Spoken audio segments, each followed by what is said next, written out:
ნინო ზამბახიძესთან ერთად უნდა გავაგრძელოთ ჩვენი ეთერი. დღევანდელი სტუმარი საქმიანი მაყურებლისათვის კარგად ნაცნობი, ბევრი ამპლუით არის და საინტერესო ნარატივს არასოდეს უჩივის, თუმცა გაეროს ქალთა ორგანიზაციის პროგრამის ანალიტიკოსი ფაშალიშვილი დღეს იტალიაში მიღებულ გამოცდილებას გაგვიზიარებს, როგორ შეიძლება ტურისტული სექტორი იყოს უფრო შემოსავლიანი, უფრო წარმატებული და უფრო მეტი ადამიანისათვის საინტერესო. მოკლედ, საქართველოს ფერმერთა ასოციაციის თავმჯდომარე ფაშალიშვილის მასპინძლობს მოგესალმებით. მშვიდობისა, ანა, ბექა, მივესალმებით ჩვენ მაყურებელს. Ფიქრობ, რომ ძალიან საინტერესო თემის ირგვლივ უნდა ვისაუბროთ. იქიდან გამომდინარე, სოფლის მეურნეობას პირდაპირ და ირიბად სწორედ აგროტურიზმი ანვითარებს და აგროტურიზმის შედეგია ის, რომ დღეს ჩვენ ქვეყანაში ძალიან ბევრი ტურისტია და მათ შორის სოფლებში შენიშნავთ უცხოელებს, რომლებმაც ინფორმაცია საქართველოს შესახებ სხვადასხვა სოციალური ქსელით თუ სტატიით გაიგეს. ამაზე ძალიან კარგად და ბევრი იმუშავა გაეროს ქალთა ორგანიზაცია მიმნაწილს, რომ ესენი პროექტს ჩვენთან ერთად ახორციელებენ. შესაბამისად მიიღეს კონკრეტული გადაწყვეტილებები და ჩათვალეს, რომ ქალების გაძლიერება შესაძლებელია რეგიონში, მათ შორის აგროტურიზმის სფეროში და სწორედ ამ თემაზე მინდა რომ დღეს ჩემს სტუმარს ანას ვესაუბრო. ანა, მადლობა ეთერში მობრძანებისთვის. მადლობა მოწვევისთვის. პირველი რაც მინდა გითხო, რა პრაქტიკა და რა გამოცდილება მიიღეთ იტალიაში ვიზიტის დროს? ძალიან სამწუხარო რომ მე თქვენთან ერთად არ ვიყავი, თუმცა მე ვნახე თვალებანდებული ქალები, რომლებიც ამბობდნენ, რომ ჩვენ რომ აქამდე ქონოდა შესაძლებლობა რომ წავსულიყავით იტალიაში, შესაძლოა ჩვენი ცხოვრება სხვაგვარად წარგვემართა. რა იყო ამისი მიზეზი და რატო ისაუბრობენ სწორედ აი ასე იტალიის შესახებ? მადლობა ნინო, მართლა ძალიან საინტერესო გამოცდილება მივიღეთ. შარშან ნოემბერში ვიყავით იტალიაში და შეხვედრა თვითონ ვიზიტი, სასწავლო ვიზიტი ისე იყო მოწყობილი, რომ საშუალება ჰქონდა არა მარტო ქალ ფერმერებს შეხვედროდით, რომლებიც იქ მუშაობენ, არამედ ადგილობრივი თვითმმართველობის წარმომადგენლებს, სოფლის მეურნეობაში მოღვაწე ორგანიზაციებს და მათგან მიგვეღო გამოცდილება.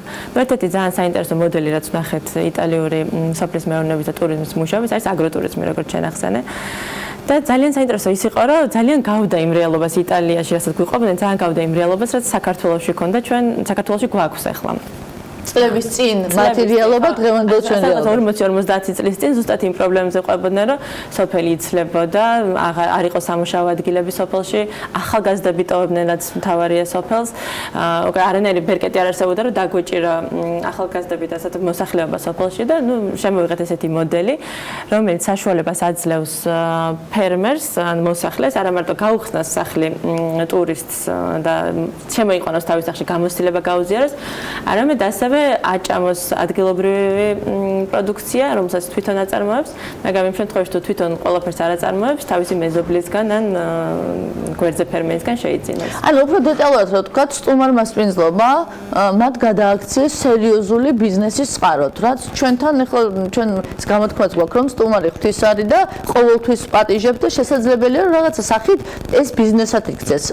თუმცა როგორც ჩვენ საუბრობთ, ძალიან ბევრი მნიშვნელოვანი რამ არის, რაც სახელმწიფომ უნდა გააკეთოს იმისთვის, რომ აგროტურიზმი განვითარდეს, როგორც ვთქვათ, ეს იტალიის მაგალითზე იყო. რა ჩართულობა ქონდა ამ დროს სახელმწიფოს? აი საინტერესო რაც იყო შეხვედრებზე გვეუბნებოდნენ, რომ იტალიაში ხალხი მოდის არა უკვე დასათვალიერებლად, არამედ უფრო ყველა გამოკვლევით საჭმელად, იმიტომ რომ იტალია ძალიან გემრიელი საჭმელია. და ნუ ჩვენთანაც ხარდია ეს ძალიან სხვა რეგიონში 9 სხვადასხვა საჭმელი დამახასიათებელია. ზუსტად მაგიტომ. სახელმწიფო არის ძალიან აქტიურად ჩარეული, ასე ვთქვათ, ის ობიექტები, რომელიც სარგებლობენ აგროტურიზმის სტატუსით, გათავისუფლებული არიან რითელი რიგი გადასახადებისგან, ან სარგებლობენ შეღავათიან პირობებს. თვითონ სტატუსის მინიჭება, ხარისხის კონტროლი, რეგულაციები, რეკლამირება, ტურისტების მოზიდვა, ამ ყველა ასპექტში სახელმწიფო ძალიან აქტიურად ეხმარება და ზუსტად ამ მოდელის გადმოტანა გვინდა საქართველოში. და მიუხედავად იმისა, რომ დღეს ძალიან მომგებიანია იტალიისთვის აგროტურიზმი, მაინც განთავისუფლებული არიან ხო გადასახადებიდან და ეს არის ერთ-ერთი წამახალისებელი, რატომაც ვთქვათ იგივე ტოსკანაში მთლიანად ესე ვთქვათ სოფელი გაცოცხლდა. ხო, პრინციპში გადასახადებისგან იმიტომ არის გათავისუფლებული, რომ თუ გინდა რომ ნამდვილად გაუწიო რეალური კონკურენცია, თქვათ ფლორენციაში არსებულ სასტუმროს და ნამდვილად იყიდო ადგილობრივი წარმოების პროდუქტი, გარკვეული ადგილობრივი წარმოების პროდუქტი, როგორც წესი, უფრო ძვირია ხოლმე. ამიტომ აი ამ მიზეზით არის გათავისუფლებული. იტალიაში ძალიან შორს წავიდნენ შამპუნიდან და საპონი, ყველაფერი ადგილობრივი წარმოების არის. სამწუხაროდ საქართველოში ეს ამ ეტაპზე შეუძლებელი იქნება, თუმცა შევეცდებით, რომ საკმაოდ რეალისტური ადაპტაცია გავაკეთოთ ამ კანონმდებლობის და ვნახოთ სადამდე შეიძლება ადგილობრივი პროდუქციის თუმცა როგორც ჩემთვის ცნობილია სახელმწიფო ძალიან დაინტერესებულია და მჭიდრო თანამშრომლობაც დაიწყეთ მაგ მიმართულებით იქიდან გამომდინარე თქვენ ვიცი რომ კანონსაც თარგმნით იტალიის მოდელის რა თქმა უნდა ხა იმის კოპირება საქართველოს რეალობასთან წარმოუდგენელი იქნება მე ვფიქრობ რომ ალბათ რაღაცნაირად უნდა მოხდეს თანხვედრა გათვალისწინება ჩვენი რეალობის და მათი არსებული სიტუაციის და შესაძლებელი იქნება შემდეგ რომ უკვე უფრო მეტი წახალისება მოხდეს ციფრებში რომ გადავიტანოთ მაინც იქ მივდივართ რატომ გვინდა აგროტურიზმი დაფინანსებული პროექტებიდან ძირითადად აგროტურიზმია ხო აი რა მიმართულება რა ჩვენთან დეფინიცია აგროტურიზმის პრინციპში არც არსებობს და არც ვიცით რა არის აგროტურიზმი ჩვენ ვეძახით თქვათ იქ მარანს რომ ეს არის აგროტურიზმი სინამდვილეს შეიძლება რომ პატარა ფერმერული მეურნეობაც სადაც არ დარჩე ღამე ეგეც აგროტურიზმი იყოს ანუ აი რა მიმართულებით მოხდა თქვენი პროექტის ფარგლებში ქალების დაფინანსება და გაძლიერება მართალი ხარ თავიდან როდესაც ფერმერთა ასოციაციის კომპონენტში განაცხადების მიღება გამოვაცხადეთ ძირითადი ნაწილი მაინც მოდიოდა ან სოფლის მეურნეობიდან ან ესეთი მცირე საოჯახო ტიპის სასტუმროებიდან ქალები ძირითადად ამ სფეროში არიან ჩართულები და ეს არის ის რეალობა რომელიც საქართველოში გვაქვს ამიტომ უკვე რომ ნახეთ იტალიაში ძალიან წარმატებით მომუშავე მოდელი ვიფიქრეთ რომ არ ძალიან კარგად მიესადაგებოდა და ეს სფერო სადაც ყველა დონეზე არიან ქალები ჩართული ძალიან კარგი ინსტრუმენტი იქნებოდა ქალთა გაძლიერებისთვის ანა ზოგადად მაინც მინდა რომ ციფრებს შევეხო იმიტომ რომ ქალთა ეკონომიკური გაძლიერება არის სწორედ საწინდარი ქვეყნის ეკონომიკის განვითარების და გაძლიერების და თქვენ არაერთი კვლევა გაქვთ ამ კუთხით გაკეთებული არაერთ პროექტს უწყობთ ხელს ну განსაკუთრებით ჩვენ ხშირად საუბრობთ იმაზე რომ იგივე ძალადობაზე უკვე უფრო თამამად საუბრობენ რეგიონში მცხოვრები ადამიანები უფრო მეტი პროტესტია რომ ქალები არ არიან ბიზნესში წარმოჩენილი აი ორი სიტყვით რომ მიმოხილვა გავაკეთოთ როგორი ვითარება არის დღეს როგორ არის ქალის როლი წარმოჩენილი, როგორ არის მათი ესე ვთქვათ შრომის უნარიანობა გათვლილი და რა პერსპექტივას ხედავთ თქვენ როგორც გაეროს ქალთა ორგანიზაცია ამ ნაწილში, იმიტომ რომ ესეც კრიტიკულად მნიშვნელოვანია იმისთვის, რომ იგივე რეგიონში ქალთა გაძლიერება მოხდეს და ვთქვათ სხვადასხვა ბიზნესებმა, როგორც კორპორატიული სოციალური პასუხისმგებლობის ფარგლებში, ასევე სახელმწიფო მათი გაძლიერებისთვის სხვადასხვა კმედითი ნაბიჯი გადადგას.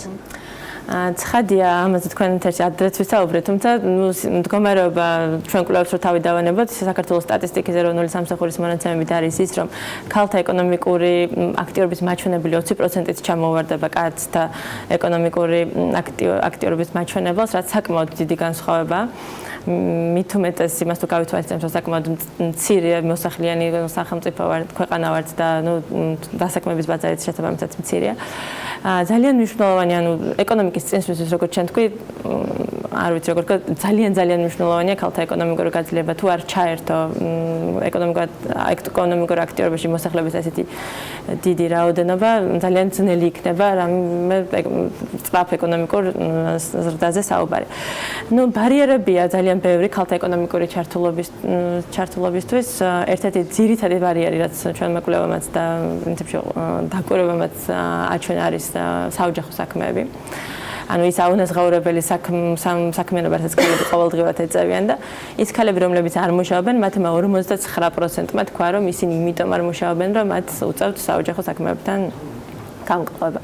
ეს ძალიან დიდი მაჩვენებელია და თან რეგიონებში პრინციპში ჩვენ მაინც ახლა რეგიონებზე გვაქვს უფრო ხო აქცენტი გადატანილი ყველაზე დიდი გამოწვევა რომ ინფრასტრუქტურა არ არსებობს სკოლები შეიძლება მოშორებით იყოს ბაღი მოშორებით იყოს და ამადა მოვლის ცენტრები არ არსებობს ესეთი და არ ქონდეთ საშუალება რომ ამიტომ იყვნენ ჩართულები ფიქრობ თუ არა რომ აი სწორედ ამის საპასუხოდ შესაძლებელია რომ აგროტურიზმი იყოს ერთ-ერთი გამოსავალი იმისი რომ ეს ამდენი უმუშევრობა ეს სიღარიბის დაძლევა ყურადღების მიღმა დარჩენილი ადამიანები როგორც გვადი განვითარების მიზნებშია ნახსენები სწორედ ამან აღმოფხრას ხედავთ თუ არა აი აგროტურიზმის განვითარებას იგივე კანონში ცვლილებას თუ სხვადასხვა ხელშემწყობ პროექტებს სწორედ მამოძრავებლად იმისი რომ მსგავსი პრობლემები ციფრები აღმოიფხოს და იგივე ციფრებში შემდეგ კვლევებში უფრო ასე ვთქვათ დაიკლოს ამ მაჩვენებელმა. ნამდვილად პირდაპირ ბმა არის, იმიტომ რომ როგორც თქვით, სოფლად დასაქმების შესაძლებლობები ძალიან შეზღუდულია. თვითონ ეს ტურიზმის სექტორი მზარდია, თან უკვე იცვლება მოთხოვნა იმ ტურიზმის მოთხოვნაც იცვლება, უკვე ესეც კვლევებით დასტურდება არა მარტო საქართველოში, არამედ მსოფლიოში, რომ უფრო გამოცდილების მისაღებად ტრადიციების თავგადასავლო ტურიზმი უფრო მნიშვნელოვანი ხდება, ნელ-ნელა უკვე მოსახლეობის უფრო ასაკოვანი სეგმენტიც უფრო ხშირად მოგზაურობს, თუნდაც ევროპიდან და სხვა ქვეყნიდან და აუცილებლად არის ეს პირდაპირ ბმაში, ანუ დასაქმების ადგილების ხელშეწყობა, ასევე არის ძალიან მნიშვნელოვანი ეკონომიკის გათეთრება, ანუ არის ჩვენთან ბევრი საოჯახო სასტუმრო, რომელიც სამწუხაროდ არ არის რეგისტრირებული. და რეგისტრირებული არ არის გულწრფელი. არ არის გულწრფელი, ესეც არის. ასევე დასაქმებული არიან ხოლმე როგორც წესი ოჯახის წევრები, თუმცა ისინი როგორც დასაქმებულები არ ითვლებიან და არც ხელფას იღებენ ან არანაირ ანაზღაურებას არ იღებენ და ესენი ძირითადად ქალები არიან, ოჯახის წევრი ქალები არიან ჩართული დაალაგებაში, საწმლის მომზადებაში, დასუფთავებაში, სხვადასხვა ტიპის აქტივობებში. ან ყველა მიმართულებით იქნება ეს სასარგებლო და ძალიან დიდი იმედი გვაქვს, რომ მოხდება ძალიან მალე უკვე ამ კანონმდებლობის ადაპტაცია ჩვენს რეალობასთან, როგორც უკვე აღნიშნე, მთავრობა საკმაოდ დაინტერესებულია და ძალიან დიდი იმედი გვაქვს, რომ არ დაჩქარებულად წარიმართება ეს მუშაობა და მივიღოთ კარგ შედეგამდე.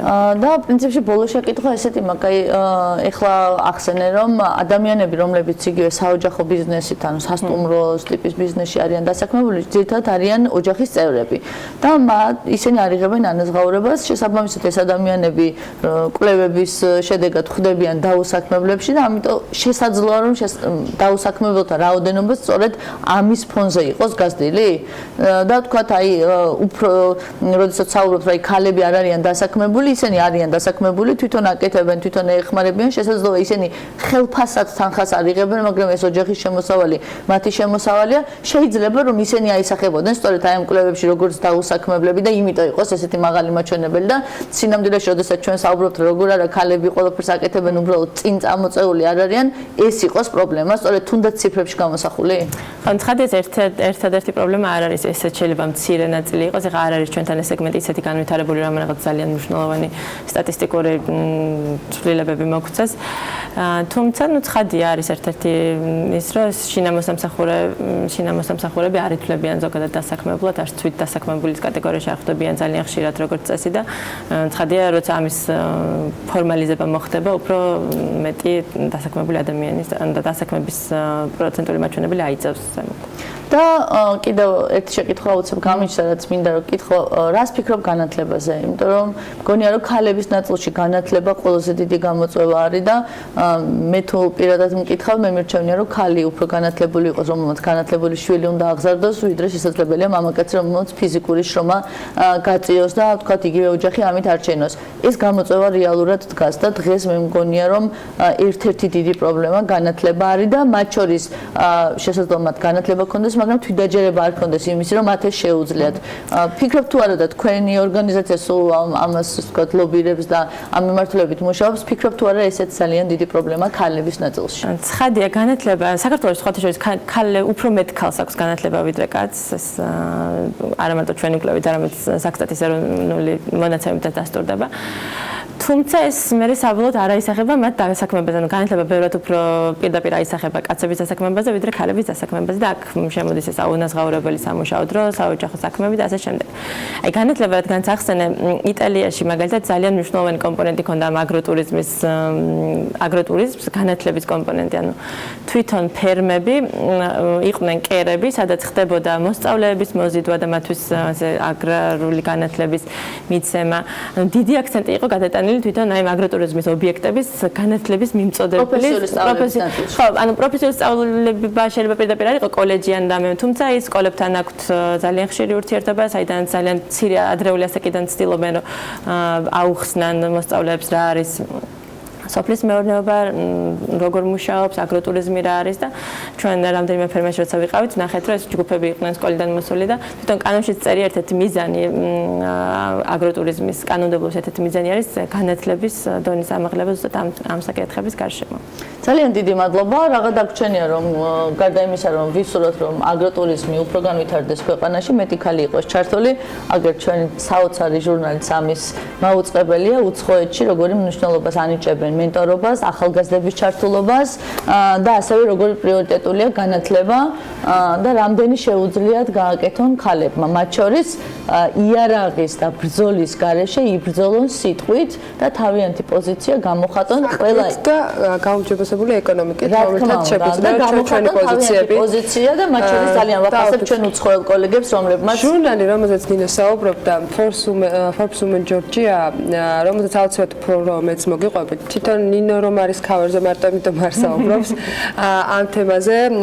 აუცილებლად ნახავთ ამ ჟურნალს და კიდევ უფრო ახლოს სანახავთ, შეგიძლიათ უბრალოდ შეიძინოთ ან ჩვენს Facebook და Instagram გვერდზე მეტი ინფორმაცია ნახოთ და ძალიან საინტერესო ქავერია. მე მგონია რომ ერთ-ერთი საუკეთესო რაც კი საქართველოში არსებულა ამ თემატიკაზე და არა მხოლოდ იმიტომ რომ სოფლიოში რომ როდესაც ხმამაღლავ საუბრობთ რუსეთის ოკუპაციაზე და მათ შორის Forbes-ის ყდაზე მე ვფიქრობ რომ ეს არის ძალიან ძლიერი მესიჯი და ყველაზე უფრო რაც მე ამაყება არის ის რომ ეს არ არის მხოლოდ ქართველების ხმა, ეს არის ჩვენი უცხოელი კოლეგების ხმა. ეს არ არის ფოტო და ქავერი, ეს არის გზავნილი, რომელიც მე მგონი მთელი მსოფლიოსათვის ერთ-ერთი ყველაზე ძლიერი გზავნილია, რაც კი შეიძლებოდა ყოველ შემთხვევაში ასე მშვიდად და ამ ფორმით საქართველოსთან ყოფილიყო. ამ ჟურნალზე, ამ განაცხადზე და სხვა დანარჩენზე აუცილებლად მოგიყვებით უფრო მეც და დეტალურად. დღევანდელ ეთერს კი ვასრულებთ. მადლობა ნინო საინტერესო საუბრისათვის და მადლობა ანას შენ ტრადიციულად საინტერესო ეთერისათვის.